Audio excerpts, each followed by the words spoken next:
आज के इस डिजास्टर मैनेजमेंट के टॉपिक में हम कुछ माइनर टॉपिक्स डिस्कस करेंगे। ये minor topics these are in relation to capacity capacity development and the types of disaster that might be natural disasters or man-made disasters, or how these disasters impact India। तो ऐसे कुछ topics जो आपके लिए बहुत important हैं, आज हम वो डिस्कस करने जा रहे हैं। अभी तक अगर आपने वाइज आईएएस का ऐप डाउनलोड नहीं करा है तो kindly please download the Wise IAS app from Google Play Store और Apple Play Store. This is what we are providing, we are promising. Now, coming to the topic. तो अगर बात करें कैपेसिटी डेवलपमेंट की, what do you mean by capacity? Capacity क्या है? Capacity development क्या है? अगर इंडिविजुअल लेवल पे बात करें तो capacity is the potential. Capacity एक इंसान की, हम कह सकते हैं कि उसकी पोटेंशियल है। तो कैपेसिटी डेवलपमेंट को जब हम डिस्कस करते हैं डिजास्टर मैनेजमेंट के तरीके से, तो वी केम टू नो कि कैपेसिटी को इस तरीके से डेवलप किया जाए ताकि हम किसी भी आपदा से जूझने के लिए पूरे तैयार। तो यूएनडीपी की अगर बात करें, यूनाइटेड नेशन डेवलपमेंट प्रोग्राम, इन्होंने कैपेसिटी डेवलपमेंट को डिफाइन करा। Capacity development is the process through which individuals, organisations and societies obtain, strengthen and maintain the capabilities to set and to achieve their own development objectives over the time।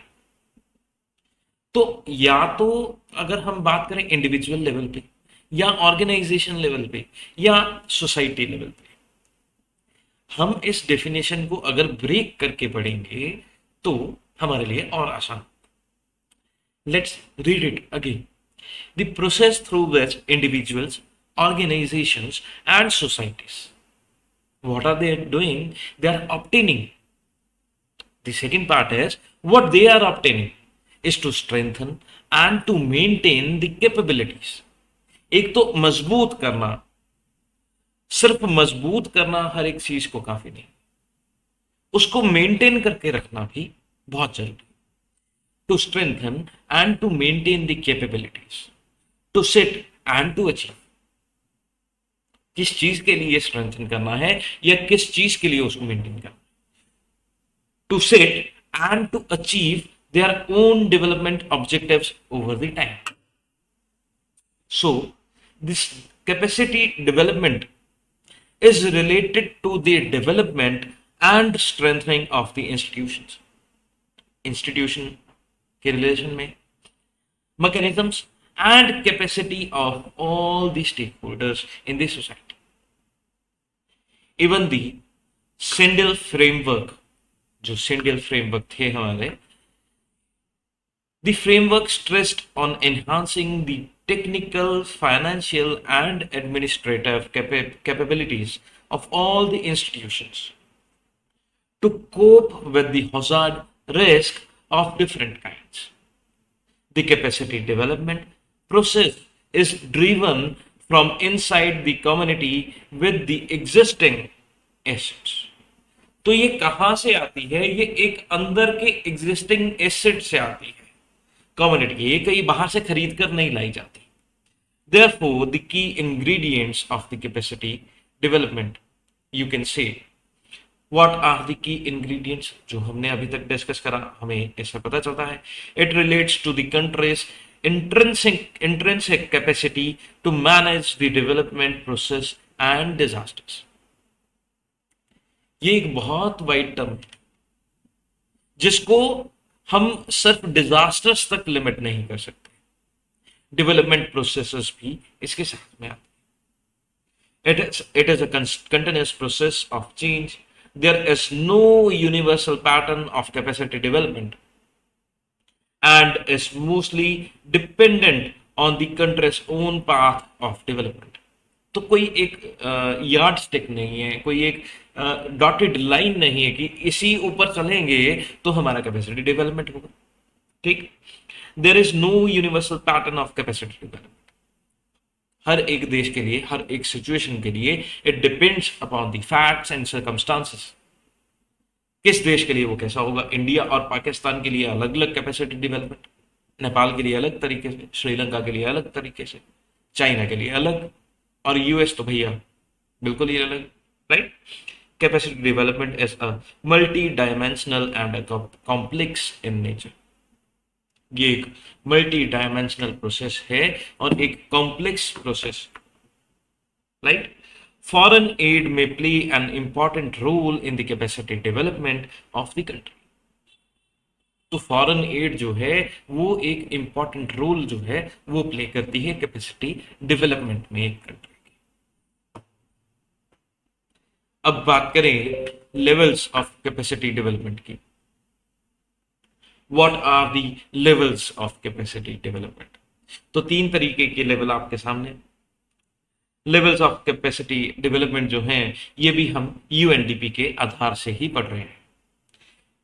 As per UNDP capacity development issues must be addressed at 3 levels. उन्होंने बोला कि ये 3 levels पर address किए जाने चाहिए। सबसे पहले तो enabling environment. The enabling environment relates to things such as you can say policies, legislation, institutional arrangements, or you can see leadership, political processes, power relations, and social norms. I repeat, it can be dependent upon the policies, it can be dependent upon legislations, institutional arrangements, leadership, political processes, or power relations and social norms. These factors govern how different parts of the society, they are prioritizing, they are operating, they are engaging with each other. If favorable conditions are there, for their engagement, for their operations.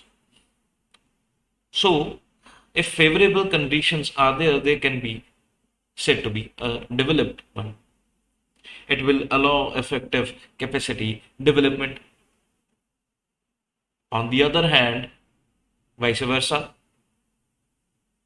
if favorable conditions are not there, capacity development will go down. It's simple, right? So, please, I will suggest you all to please do some note making of some of the slides. You can take screenshots of, and whatever I am dictating, whatever I am speaking, I'm running with a very slow speed. So, very slow, but keeping in mind to complete all the syllabus in time. You have to do some of the note making। जहां जहां मैं बोलता रहूंगा आपको वहां वहां थोड़ा थोड़ा नोट मेकिंग करना होगा। आप इन चीजों को, जो पॉइंटर्स हैं आपको स्लाइड्स में दिए गए हैं, ये तो आप डेफिनेटली नोट करेंगे ही करेंगे। इसके अलावा कुछ इंपॉर्टेंट चीजें आप और भी नोट करेंगे। Coming to the second level, that is at the organisational level. It relates to the internal policy system. It strengthens and the arrangements that help in any institution to work together and to achieve the goal of capacity development. Since capacity development and capacity is the assessment is mostly done at the institutional level. So it is important to improve the specific capacities like you can say institutional arrangements, leadership, knowledge, and accountability of the institutions that are working on the capacity development. And the last is the individual level. It relates to the skill and knowledge of individual persons, which can be improved through formal education, training, development practices, and network in communities. Got it? सो 3 तरीके की capacity development. सबसे पहले तो अगर आप इस capacity development को देखें तो एक तरीके से हम लार्जर लेवल से इंडिविजुअल लेवल तक आ गए। पहले तो एनेबलिंग एनवायरनमेंट, फिर ऑर्गेनाइजेशनल लेवल, उससे छोटा हो गया, फिर उसके बाद इंडिविजुअल लेवल पे उससे और छोटा हो गया। अब बात करें types of capacities. There are majorly, you can say, two kinds of capacities, which are fundamental capacity and technical capacity, which has to be developed at all the three levels. According to UNDP, again, the fundamental capacity, which I have named, uh, that includes. So there are two types of capacities, that are fundamental and technical capacities, and these three pointers are in the fundamental heading. Capacity to engage stakeholders. It implies the, you can say, motivating and mobilizing stakeholders, building partnerships and networks, managing diversities, etc. I repeat, the fundamental capacity to engage the stakeholders, it includes motivating and mobilizing the stakeholders, building partnerships, and to, you can say, the network managing and managing the diversities. Next is the capacity to assess a situation and define the goals in fundamental heading. It implies, you can say, evaluating different information and developing goals in the capacity development. The last one here is the capacity. Next one is the capacity to formulate policies and to strengthen the strategies. To formulate the policies and for the strategies, once the goals have been set, अगर एक बार हमने goal set कर दिए, target set कर दिए, relevant execution policies and strategies have to be developed. The capacity to manage human and financial resources, assessment of capacity, that is accumulation of lessons learned, जो हमने पीछे किया उससे जो कुछ हमने एक्सपीरियंस गेन किया, and collecting feedback and adjusting the policies accordingly. This is, you can से, द कोऑर्डिनेशन वर्क। जो हमने पीछे प्लानिंग करी थी उसके इम्प्लीमेंटेशन में जो जो खामियां आई उसको करेक्ट करके अपने आगे के प्लान्स को ठीक कर लेना, right. So on the contrary, अगर हम बात करें टेक्निकल कैपेसिटी की, it relates to the specialised knowledge of a particular area और sector, such as climate changes and you can say epidemics, you can say the legal issues, in order to make a long term sustainable program towards these capacity development goals. It is necessary to create a supportive policy, एक supportive policy setting होनी चाहिए इसमें, and strong health system that have the necessary ability and resources to successfully deliver, you can say, the services and to reach the masses and that is under served people, to address health as a system wide issue. So this requires the ability to integrate the policies and interventions and the finance and outcome monitoring across sectors, various sectors. So next is the types of disasters. अगर ये slide को मैं 2 minute के लिए pause करूं और आपको बोलूं कि आप मुझे ये बताइए, how many types of disasters are there, how many types of disasters are there, तो आपके दिमाग में सबसे पहले यही आएगा, there are 2 types of disasters, that you can see the natural disasters and man made disasters. किंतु आजकल कुछ टेक्नोलॉजिकल डिजास्टर्स आते हैं। Technological disasters, you can say, how they are happening. They are happening by the nature itself, or they are happening by the act of man. Whatever is happening by the act of man, you can categorize in the category of man-made disasters. अब technology nature ने खुद तो नहीं develop कर दी, वो तो man ने develop करेगी। That is why we are naming here man made disasters and technological disasters. अगर देखें पूरे तरीके से, man is not responsible for technological disasters, but because they are happening because of the act of man, we are subcategorizing the technological disasters under this heading.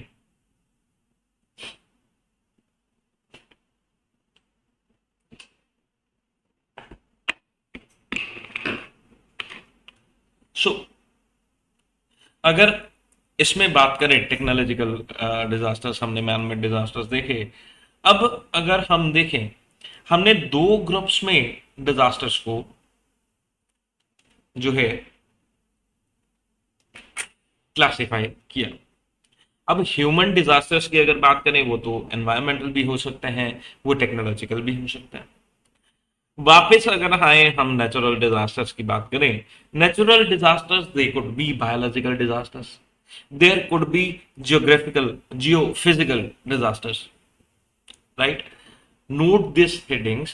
I repeat, kindly take a copy or your notebook and just note it down whatever I am dictating.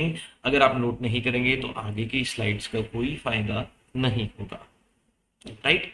तो सबसे पहले एक तो types of disaster का heading बनाइए, उसके आगे भूत की दो बाजुएं ऐसे बनाइए।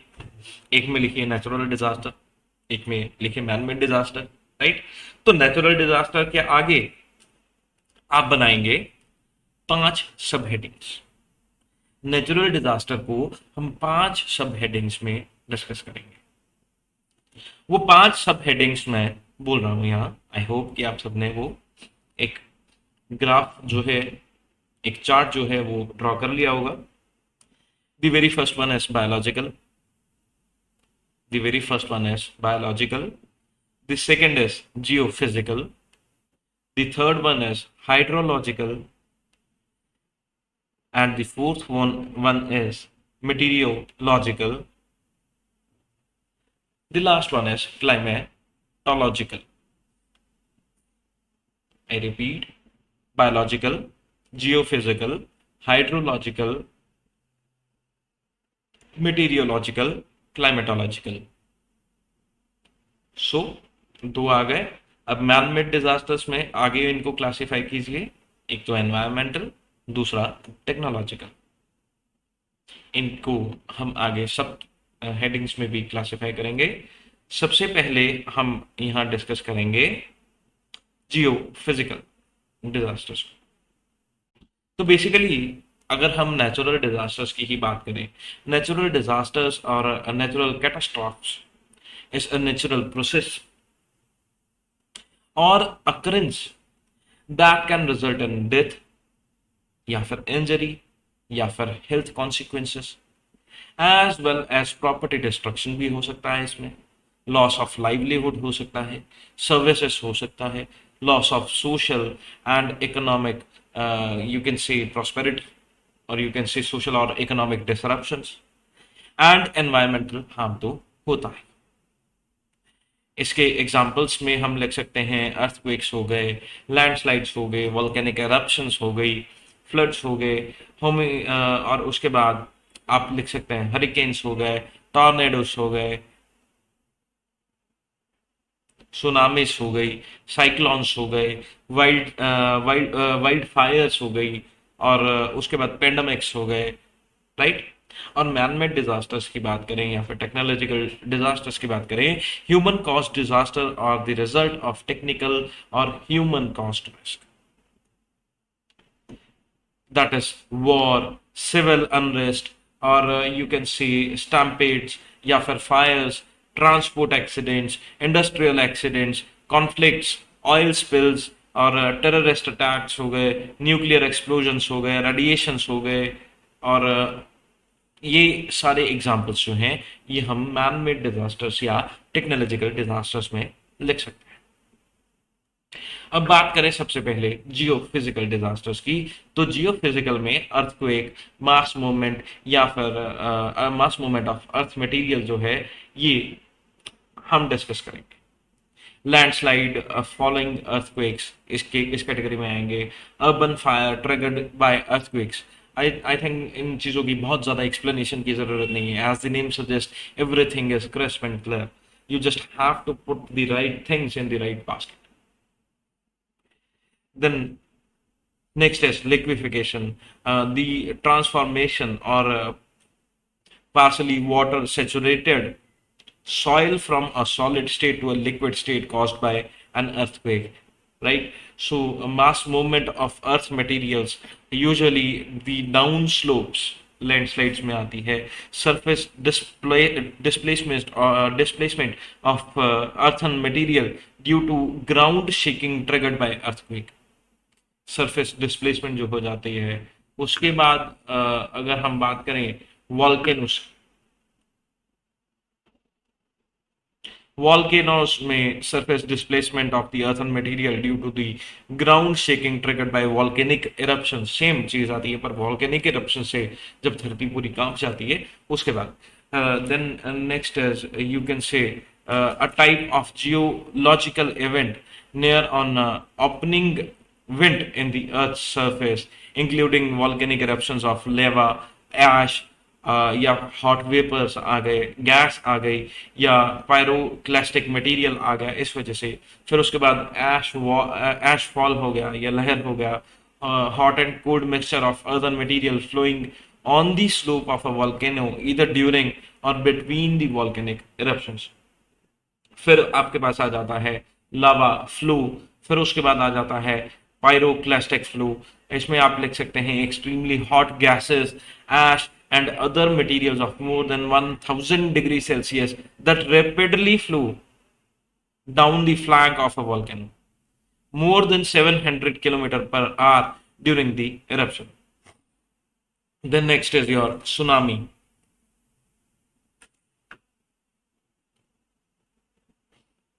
right? तो सुनामी तो आप सब जैसे जानते हैं।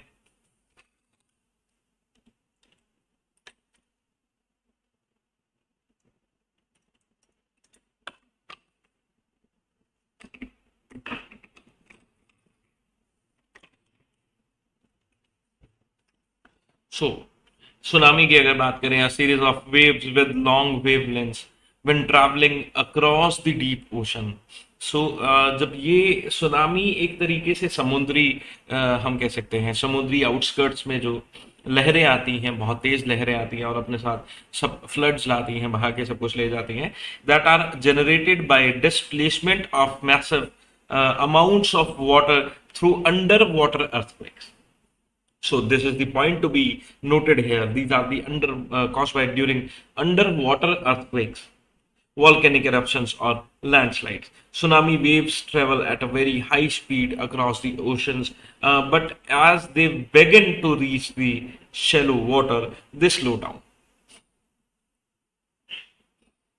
The waves grow steeper. Then आपके पास आ गया लिम्निक eruption या लेक ओवरटर्न आप कह सकते हैं। Dissolved carbon dioxide suddenly erupts from deep lake waters, forming a gas cloud suffocating the wildlife, livestock, and humans. Scientists believe that earthquakes, volcanic activities, and other explosive events can serve as trigger for limnic eruptions. Lakes in which such activity occurs are referred to as limnically active lakes or exploding lakes. Some features of limnically active lakes, they include carbon dioxide saturated incoming water, a cool lake bottom indicating an absence of direct volcanic interaction with the lake waters, an upper and lower thermal layer with the you can say differentiating carbon dioxide saturations. There are different saturation points. So proximity to areas with volcanic activity, the link Menon, the link Menon, or you can say Cameron. Now the next is now there is concern about Lake Kivu, that is at border of Rwanda in Congo. The next heading is your hydrological category that will include floods, landslide, or wave action. So, flood, landslide, or wave action, it includes avalanche, a large mass of loosened earth material, snow या फिर ice that slides, flows, or falls rapidly down the mountainside. So under the force of gravity, आपने देखा होगा वो Tom and Jerry में जब बर्फ का एक गोला ऊपर पहाड़ी से नीचे फेंकते वो बड़ा बन के नीचे आएगा, उसके यही कहते हैं, राइट? सो कोस्टल एरोजन, बचपन में सभी ने Tom and Jerry I think so देखा है, मैं ऐसा अज्यूम कर रहा हूँ, right? So coastal erosion is your next, the temporary और permanent loss of sediments or landmass in coastal margins due to the action of waves, winds, tides, or anthropogenic activities. The next is the coastal flood. Coastal flood is the higher than normal water levels along the coast that is caused by the tidal changes or thunderstorms and that result in flooding, which can last from days to weeks. Debris flow, mud flow या rock fall की अगर हम बात करें, types of landslide, अरे मैंने तो photos भी ऐड कर रखे हैं। तो ये आपका एवलैंक जो है, एक तरीके से ये ये जो गोला आपको दिख रहा है, बर्फ के गोले आपको दिख रहे हैं, ये एवलैंक है। और ये आपका कोस्टल इरोजन, देखिए ध्यान से देखिए। So this is your coastal erosion, this is the coastal flood. Now coming to debris flow, mud flow and rockfall. Debris flow, mud flow, ये सारे के सारे these are the types of landslides that occur when heavy rain or rapid snow, ice like material, they melt and send large amount of vegetation, mud or rock down the slope by the gravitational force. The first image here is of debris flow, the second one is mud flow, and the last one is of rock fall. So you can easily differentiate between all of them. Then next is your flash flood.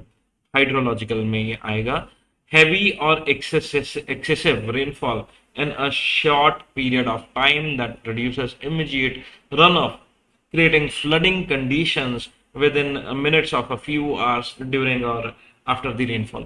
जब शहरों में, गांव में ये बहुत ज़्यादा थोड़ी देर के लिए बारिश हो जाए तो इस तरीके की सिचुएशन जो बन जाती है, तो फ्लैश फ्लड्स की सिचुएशन उसमें बन जाती है। The images are clearly showing what we are discussing. So the next is your wave action. इसके पहले हम फ्लड्स में थोड़ा और डिस्कस करेंगे। A general term for the overflow of water, this is the over, एक तो फ्लैश फ्लड होता है, दूसरा फ्लड होता है। अब फ्लड क्या है? Flood is a general term for the overflow of water from the channel of stream और ओशन यू कैन से, और that is normally dry land in the food plain, or you can say river sign footing, you can say higher than normal levels जब आ जाता है पानी along the coast and in the lakes or reservoirs, coasting flood as well, causing floods and as you can say you can say accumulation of water at or near the point where the rain happens or rainfall is happening. So the flash flood can result into a flood also. Next is your wave action, the wind generated surfaces, waves that can occur on the surface of any open body of water, such as you can see oceans, rivers, and lakes. The size of the wave depends on the strength of the wind and the traveled distance. So, next we have to discuss is the meteorological kind. The hazards caused by the short-term lived micro to macro scale extreme weather and atmospheric conditions that may last for minutes to days. तो इसके अंदर सबसे पहले आपके आएंगे cyclone, storm surge, tornado, convection storm, फिर extra extra tropical storm, wind, ये सारी चीजें आएंगी। फिर आपके cold wave, derecho, extreme temperature, fog, frost, freeze, hail, heat wave, lightning, heavy rain, then sandstorm, dust storm, snow, ice, winter storm, blizzard, ये सारी इसके टाइप्स हैं। तो साइक्लोन आपका कुछ इस तरीके से चलते हैं। देन हम आते हैं क्लाइमेटोलॉजिकल। तो unusual extreme weather condition that are related to the long-lived meso to macro scale atmospheric condition or processes ranging from intra-seasonal to multi-decadal long-term climate variability। सो इसमें आपका ड्रॉट्स आ जाएंगे, या एक्सट्रीम होल्ड या cold condition आ जाएगी, forest wild life Fyers हो जाएगी, glacial lake या you can से आउटबर्ड सबसिस्टेंस हो जाएगा। तो सबसे पहले हम देखेंगे आजकल जो गर्मी या सर्दी आ रही है, दैट इज एक्सट्रीम इनफ। पहले ये नहीं हुआ करती थी, तो अभी ये एक्सट्रीम कंडीशंस की वजह से जो क्लाइमेट में चेंज आते हैं, उसमें हम क्लाइमेटोलॉजिकल चीजों को डाल सकते हैं।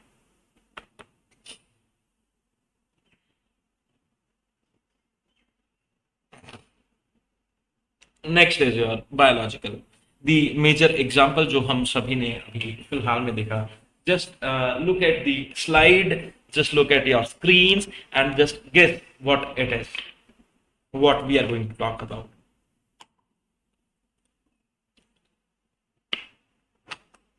Virus, bacteria, etcetera.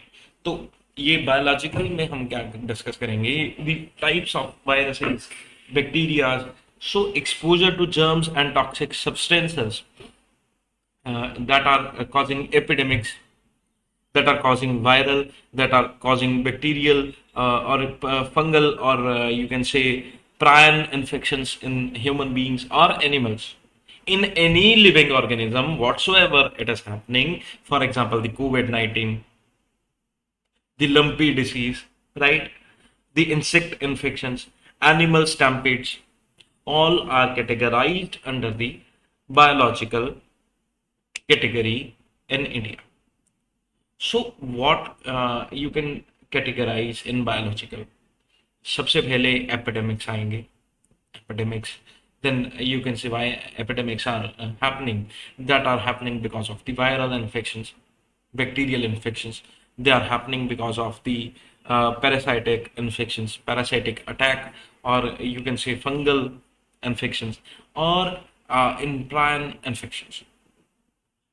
So in any living organisms, किसी भी तरीके से वायरस या बैक्टीरिया या इन्फेक्शन अटैक हो, उसको हम बायोलॉजिकल कैटेगरी में डिस्कस करेंगे हमेशा। तो बेसिकली हमने ये जो डिस्कस करे हैं टॉपिक्स, क्लाइमेटोलॉजिकल हो गए, बायोलॉजिकल हो गए, ये सारी चीजें आपकी नेचुरल हजार्ड्स में आएंगी। तो अगर हम डिस्कस कर रहे मैन मेड और नेचुरल डिजास्टर्स में, हमने यहाँ डिस्कस किया geophysical, hydrological, meteorological, climatological and biological. Biological में again I am repeating the epidemics, insect infection and animal stampede. ये तीन चीजें बहुत जरूरी हैं, जस्ट नोटेड डाउन। बायोलॉजिकल में एपिडेमिक्स, बायोलॉजिकल में सब हेडिंग्स बनाएंगे आप, epidemics, insect infection, animal stampede. Right now just come back to your chart जो हमने शुरुआत में बनाया था। नेचुरल डिजास्टर को हमने 5 क्लासेस में कैटेगराइज करा था। उसमें सबसे पहली क्लास थी जियोफिजिकल। जियोफिजिकल के नीचे आपकी 3 हेडिंग्स और बनी होनी चाहिए, जिसमें आपके अर्थक्वेक्स आएंगे, अर्थक्वेक्स आएंगे, वॉल्केनोज आएंगे, मास मूवमेंट ऑफ ड्राई मटेरियल आएगी। राइट तो नेक्स्ट हमारा था हाइड्रोलॉजिकल। इसमें हमने फ्लड्स डिस्कस करे, मास मूवमेंट्स डिस्कस करे। राइट मटेरियोलॉजिकल में आएंगे हमारे स्टॉर्म्स, मीटीरियोलॉजिकल में आएंगे स्टॉर्म्स, क्लाइमेटोलॉजिकल में आएंगे एक्सट्रीम टेम्परेचर्स, क्लाइमेटोलॉजिकल में आएंगे एक्सट्रीम टेम्परेचर्स, ड्रॉट्स और wild fires. And the last हमारा जो बायोलॉजिकल था, इसमें आएंगे epidemics, insect infections and animal stampedes. तो इससे हमारा एक टॉपिक तो लगभग पूरा हो गया, जिसमें हमने नेचुरल डिजास्टर्स को कवर कर लिया। द नेक्स्ट वन, जो नेक्स्ट सब हेडिंग हमारा था, वो हमारा था ह्यूमन डिजास्टर्स। इसके आगे दो हेडिंग्स हमने और बनाए थे, जिसको हमने एनवायरमेंटल या टेक्नोलॉजिकल में बाइफरकेट किया। एनवायरमेंटल में हमारा सबसे पहला आप लिखेंगे ग्रीन हाउस इफेक्ट। फिर नेक्स्ट इसमें हम डिस्कस करेंगे डिफॉरेस्टेशन। उसके बाद नेक्स्ट हम इसमें डिस्कस करेंगे uncontrolled town planning, uncontrolled town planning. The next इसमें आएगा ड्राइंग लेक्स। टेक्नोलॉजिकल में हम डिस्कस करेंगे, टेक्नोलॉजिकल के आप सब हेडिंग्स बनाएंगे केमिस्ट्री, न्यूक्लियर और ऑयल स्पिल्स। तो एक तरीके से अब आपका ये चार्ट कंप्लीट हो गया है टाइप्स ऑफ डिजास्टर का। नेचुरल डिजास्टर आज के दिन में हमने सारे के सारे डिस्कस करें। एक और चीज आपको जो डिफरेंशिएट करने के लिए मैंने यहाँ पे, you can take screenshots of these things. अब आपको डेब्रिस फ्लो, मड फ्लो और रॉक फॉल में डिफरेंस क्लियर होना चाहिए कि what these three terms are really talking about. There might be a confusion, so मैंने आपके लिए एक पिक्चर्स तीनों चीज की यहाँ लगाई। You can take screenshots. Coastal floods, coastal erosion, इन दो चीजों में बहुत सारा डिफरेंस है। This is coastal erosion and this is coastal flood. Avalanche इस तरीके से, ये तो आपको शायद टॉम एंड जेरी से भी याद रहेगा। देन सुनामी और फ्लड्स में जो हमने पॉइंट्स डिस्कस करे हैं, ये आपको ध्यान में रखने हैं।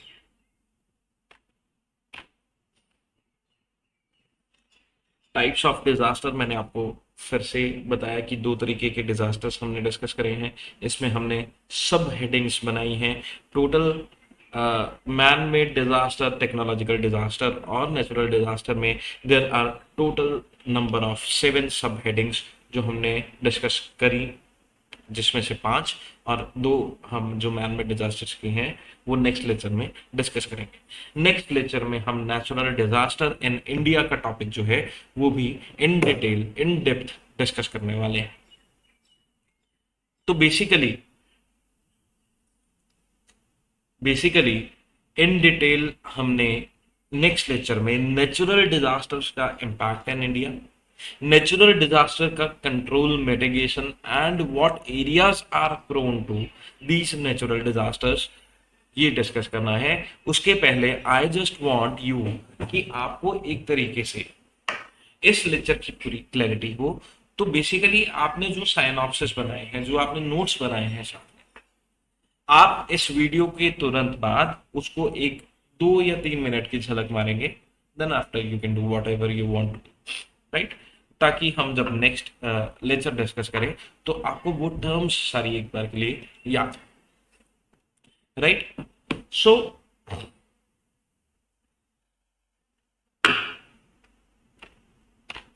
अगेन, अगर आपने अभी तक हमारा ऐप डाउनलोड नहीं करा है, आप ऐप डाउनलोड कीजिए so that you can get the notification और of all the updates and the notes, even the current affairs and the latest lectures we are uploading on the website. This is all for today. See you in the next lecture with a new topic of disaster management, the impact of natural disasters in India. Thank you. Have a nice day.